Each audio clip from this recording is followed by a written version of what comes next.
네, 어제 금요 기도회에는 우리가 술 취하지 마라, 이는 방탕한 것이다, 성령으로 충만함을 받으라 라는 그런 말씀을 나누었습니다.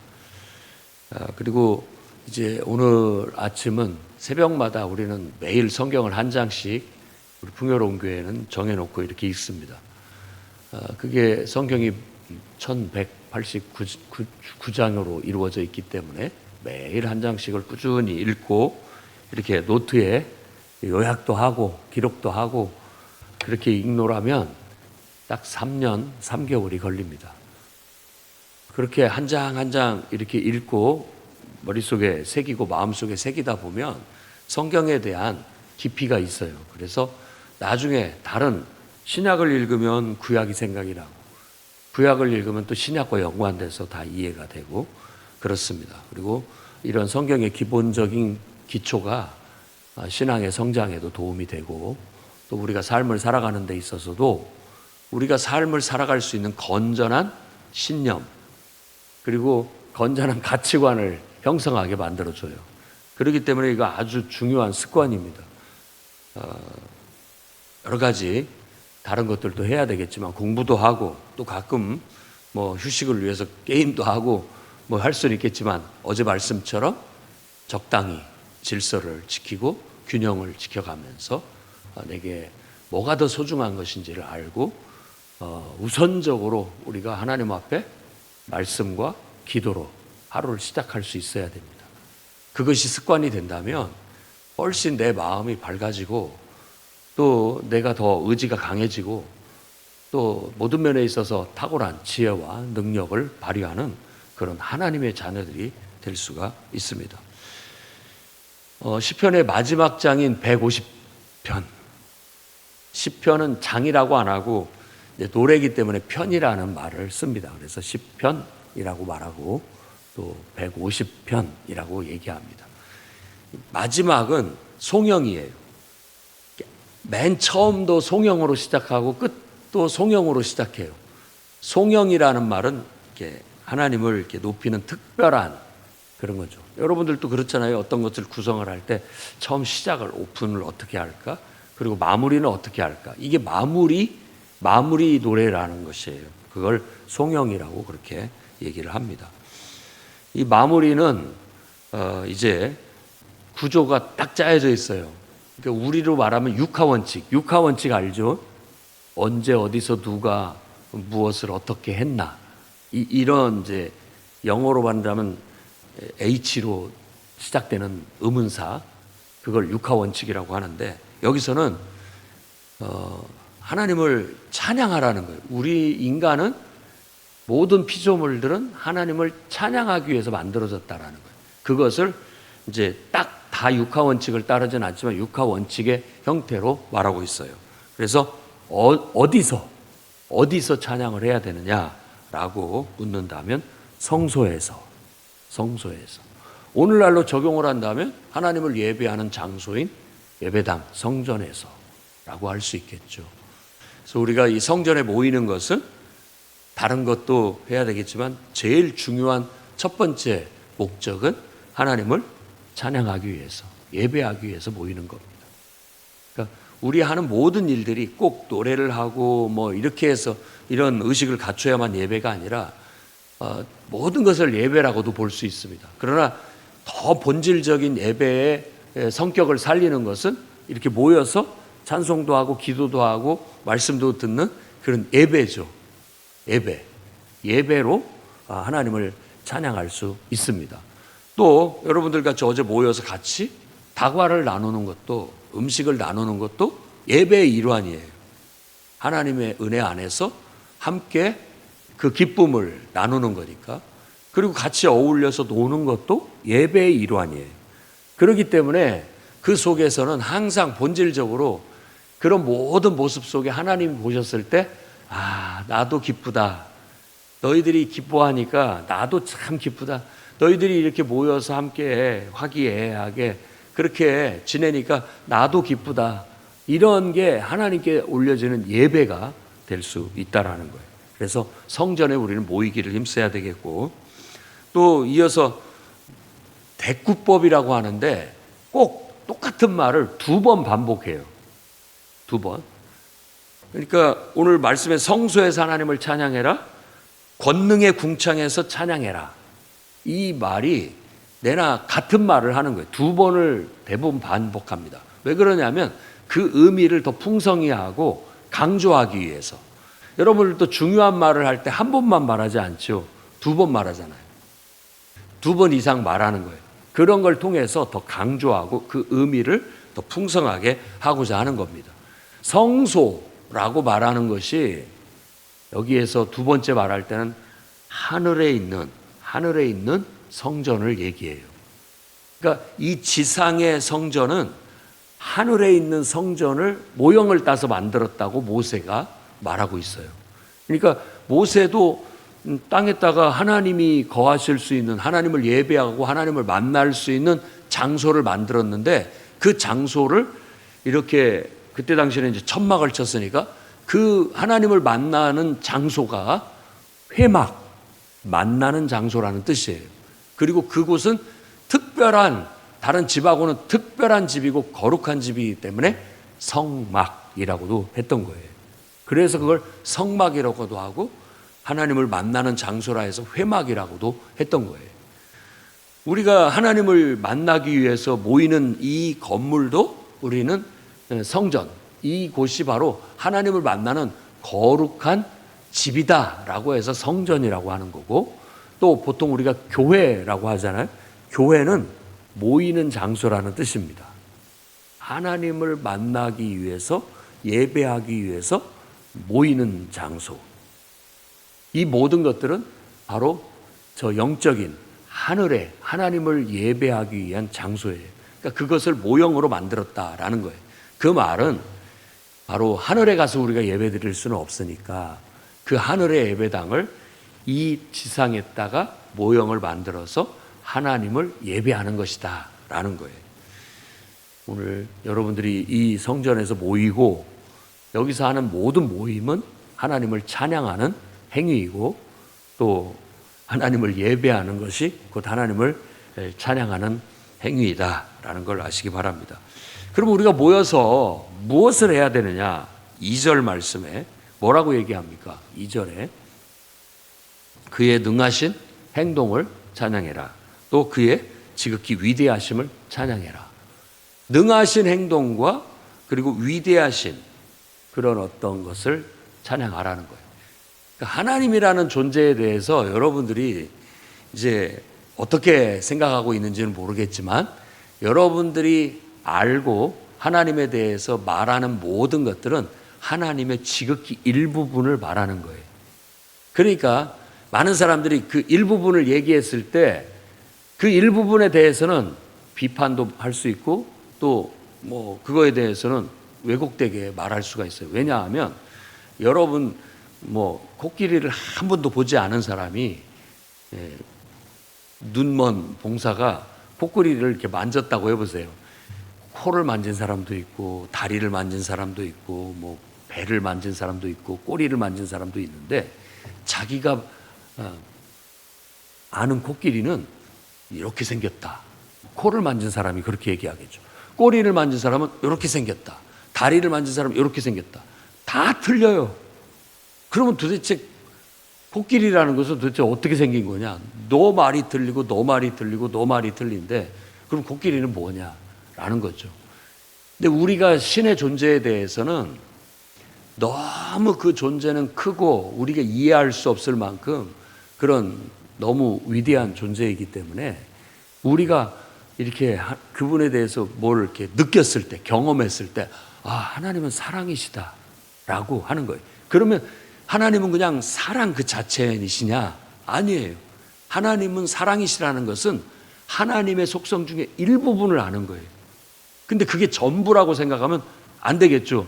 그 맹인들이 아니야, 코끼리 이렇게 생겼어. 아니라니까, 내가만 이렇게 생겼어. 아무리 말하고 싸워봤자 다 맞는 말이죠.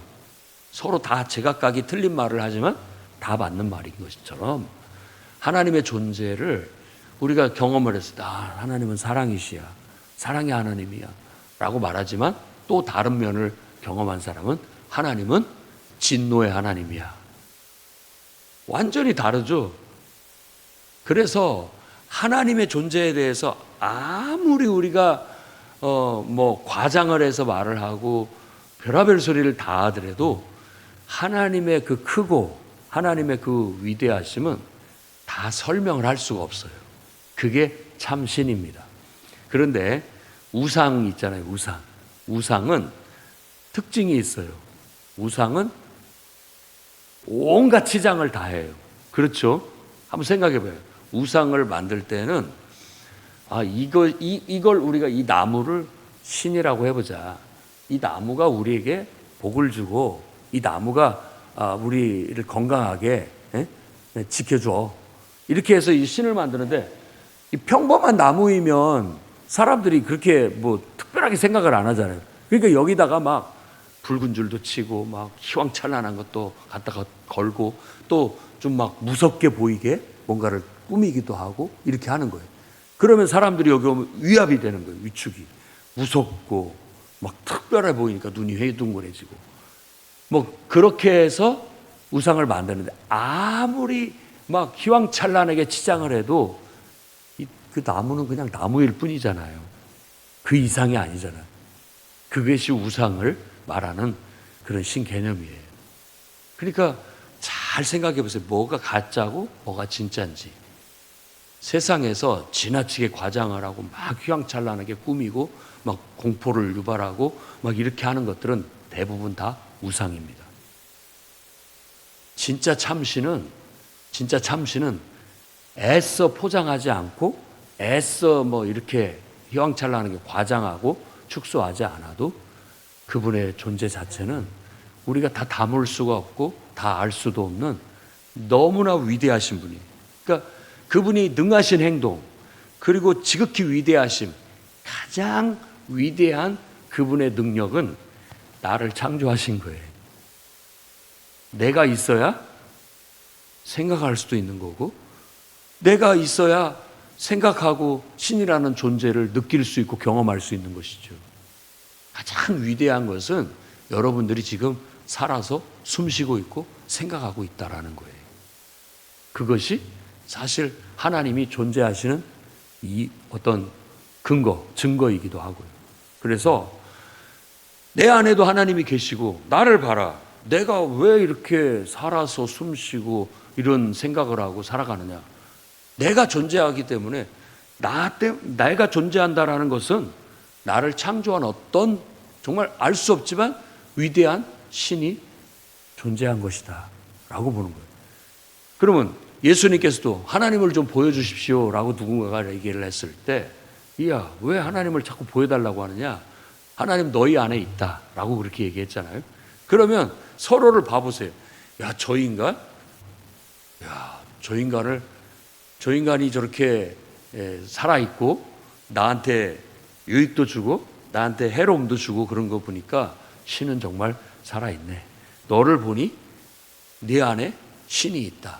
내 안에도 하나님이 있다. 그러면서 우리는 다 온 세상을 보면 하나님이 피조한 만물 속에 하나님의 어떤 영이 서려 있다라는 걸 느끼게 되는 거예요. 그게 바로 신에 대한 우리가 인식이고 깨달음이라고 할 수 있죠. 이성은 세상적인 지금 사고는 이성적인 사고를 과학적인 사고라고 하고 과학적인 사고는 논리적으로 입증이 가능해야만 진리가 됩니다. 그런데 그렇게 증명되지 못할 것들이 많거든요.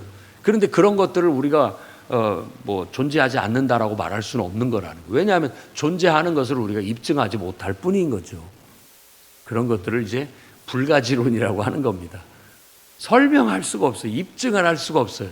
하지만 그건 우리 인간의 어떤 능력으로는 불가능하지만 그걸 뛰어넘는 존재 방식, 어떤 그런 분이다. 그래서 우리가 그분을 바로 그걸 뛰어넘는 존재라고 해서 신이라고 하는 겁니다. 하나님이라고 하는 거죠. 그런 하나님을 마땅히 우리 피조물은 그분이 우리를 창조했으니까 그분의 찬송이 돼야 된다. 영광의 찬송이 돼야 된다. 만물들은 다 제각각이 그 존재 그 자체로서 하나님을 표현하고 있는 거예요. 찬양하라는 말은 그 뜻이 자랑하라, 자랑하다 이런 뜻입니다. 칭찬하다. 그러니까 이걸 지금 누군가가 만들어서 여기다가 이렇게 꽂아놨잖아요. 이쁘다고 느끼고 참 멋지다, 예쁘다 라고 느끼는 것 자체가 찬양이에요. 이걸 만든 사람을 표현하고 있잖아요. 여러분이 그리는 그림, 그건 그림이지만 내가 뭘 그렸지만 그거 자체가 그린 나를 투사해서 보여주고 있는 거예요. 내가 만든 거, 이것은 특별하잖아요. 내가 만들었어. 내 손길이 닿고 내 모든 마음과 정성이 담겨져 있어. 그러니까 이것은 나의 분신 같은 거예요. 이것이 바로 나를 표현했기 때문에 나를 자랑하고 있고 나를 드러내고 있다고 해서 나를 칭찬하고 있는, 그것을 찬양이라고 하는 거예요. 그러니까 내 존재 자체는 하나님을 찬양하고 있다라는 거예요. 만물이 그런 것처럼. 그 말은 내가 하나님을 보여주고 있는 거예요. 그러면 우리는 우리 규영이를 보니까 야, 너를 보니까 하나님이 보인다. 이렇게 돼야 된다라는 거죠. 너 승아를 보니까 내 속에 하나님이 느껴진다. 이런 모든 것들이 이렇게 서로를 표현하는 거예요. 다 제각각이. 성격이 다 다르고 모양이 다 다른데 하나님의 손길이 느껴지고 하나님의 그 정성이 느껴지고 마음이 느껴지는 것을 말하는 거예요. 그런 것 자체가 하나님을 내가 찬양하고 있는 거예요. 그러니까 누구보다도 하나님을 우리가 잘 찬양하기 위해서는 나는 나답게, 남을 닮아가려고 하는 것은 위배되는 거예요. 나는 나답게, 하나님이 만든 대로, 하나님이 창조한 모습 그대로 뽐내면서 사는 것이 하나님을 자랑하는 거예요. 여러분은 하나님의 자랑이에요. 하나님의 자랑. 여러분들은 하나님의 칭찬거리라고요. 와, 어쩜 저렇게 예쁘지? 이게 여러분을 칭찬하고 자랑하는 것 같지만 결국 그렇게 만든 여러분의 부모를 통해서 여러분을 이 땅에 태어나게 한 그 하나님을 칭찬하고 있는 거고 그 하나님을 자랑하고 있는 거다라는 거예요. 그래서 그런 행위 자체를 우리는 하나님의 능하신 행동, 지극히 위대하심이라고 하는 거예요. 이스라엘이라는 나라는 자기 민족의 태생 자체가 하나님이 만들었다라고 그렇게 믿었기 때문에 우리는 그분을 온 세상에 알리고 온 세상에 그분을 자랑하는 것이 우리의 존재 목적이다라고 생각했던 거예요. 우리도 마찬가지죠. 그분이 우리를 창조했다면 내 존재의 목적은 나를 창조하신 그분을 자랑하고 그분이 칭찬받게 하는 것이 나의 존재 목적이다. 여러분 일평생 그런 마음을 갖고 당당하게 사세요. 자랑하듯 뽐내듯 그리고 모든 사람한테 칭찬받을 수 있도록, 아니 하나님을 기쁘게 하고 하나님께 칭찬받을 수 있도록. 내가 너를 보니 나도 참 기쁘다. 네가 이렇게 나를 잘 드러내주니 세상에 내가 기쁘다. 이런 마음. 내가 너를 그렇게 창조했고 또 그런 목적으로 창조했다라고 그렇게 말할 수 있는 것이죠. 그래서 늘 내 삶 자체는 결국 하나님을 자랑하는 것이다. 하나님을 드러내는 인생이다. 내가 공부를 잘한다면 하나님의 지혜를 드러내는 거고, 내가 힘이 세고 능력이 있다면 하나님의 힘과 능력을 나타내는 거고요. 무엇을 하든지 내가 다른 사람을 돕고 사랑이 많다면 하나님의 사랑을 드러내는 거예요. 그런 것들이 다 하나님을 찬양하는 것들이라고 할 수 있습니다. 성전에서 그것들을 담아서 그런 마음을 표현하고 노래로, 기도로, 예배로 그걸 표현해내는 것도 예배지만 삶 속에서 내 자신답게 하나님이 창조하신 내 능력을 발휘하면서 살아가는 것도 하나님을 노래하는 거고 찬양하는 거예요. 삶이 노래예요. 내가 살아가는 것이 노래라고요. 악기로 말한다면 연주하는 거고, 나로 얘기한다면 내 인생을 풀어내면서 살아가는 거죠. 뭔가 능력을 발휘하고 뭔가를 하면서. 근데 그 모든 것들이 창조주 하나님의 목적에 맞았을 때 우리는 선한 삶을 사는 거고, 자꾸 그 창조주 하나님의 목적에서 거꾸로 영리로 거슬리면서 나아가게 되면 그게 마귀요 사탄이고 그것 자체가 악이 되는 거고, 그런 악은 하나님의 진노, 하나님의 심판을 받게 될 것이다라는 게 성경의 가르침이에요.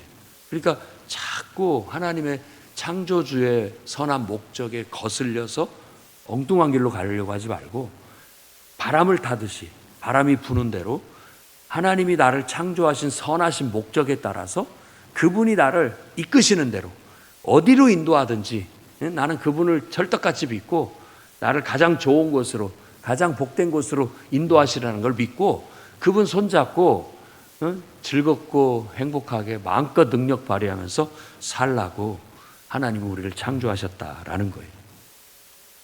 자, 3절에서 5절에는 이제 무엇으로 찬양을 해야 되느냐라고 해서 나팔 소리, 비파와 수금, 현악과 퉁소, 큰 소리 나는 재금, 이런 것들로 하나님을 찬양하라고 해요.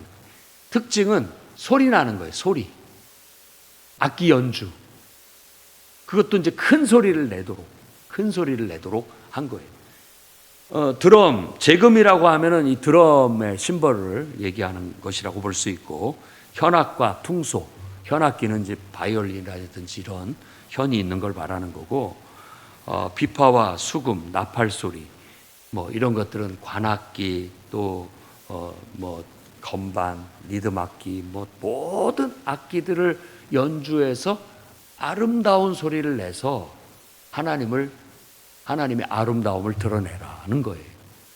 우리도 악기로 나를 생각한다면, 여러분이 악기야, 악기. 그러면은 아름다운 소리를 내야 되죠. 그렇죠? 가장 아름다운 소리. 이건 자연의 소리이기도 하면서 또 잘 다듬어진 소리이기도 해요. 그래서 이렇게 들어보면 압니다. 소리가 다 아름다워요. 남자는 남자의 그 굵직한 목소리가 아름답고, 여성은 여성으로서 소프라노 같은 그런 소리가 아름답고 그래요. 그런데 이런 소리가 아름답지 않게 느껴질 때도 있죠. 뭔가 화음이 안 맞을 때, 우리 보통 삑삑살이 난다고 해서 이런 뭔가 음이 이탈이 일어나고 뭔가 제대로 되지 못할 때, 이럴 때 조금 좋지 않은 소리를 내게 되는 거예요. 그런 것처럼 우리도 제각각이 자기만의 소리를 완벽하게 낼 수 있도록 훈련하고 그렇게 다듬어져야 됩니다. 여러분은 여러분대로, 한 사람 한 사람은 나름대로의 소리를 완벽하게 내줘야 돼요. 그래야 화음이 맞아요. 화음이. 그래서 아름다운 소리로 하나님께 영광을 돌리게 되는 것이죠. 그럼 누가 이 찬양을 해야 되느냐라고 했을 때, 아까도 말한 것처럼 호흡이 있는 자는 다 주를 찬양해야 된다라고 말합니다. 살아있는 존재, 하나님이 창조한 피조물은 다 하나님의 찬송을 위해서. 그래서 이사야서 같은 데도 40장에서 그 뒤에 66장까지 이 이야기를 보면 이런 내용들이 많이 나타나 있어요. 하나님을 찬양하기 위해서 하나님이 우리를 창조했고, 하나님을 찬양하는 주체가 되기 위해서, 앞장서는 존재가 되게 하기 위해서 이스라엘을 하나님이 택해서 세웠다. 그렇다면 여러분들도 하나님이 여러분을 택했고 여러분을 불러줬고 여러분을 하나님의 자녀로 삼은 목적은 뭐냐?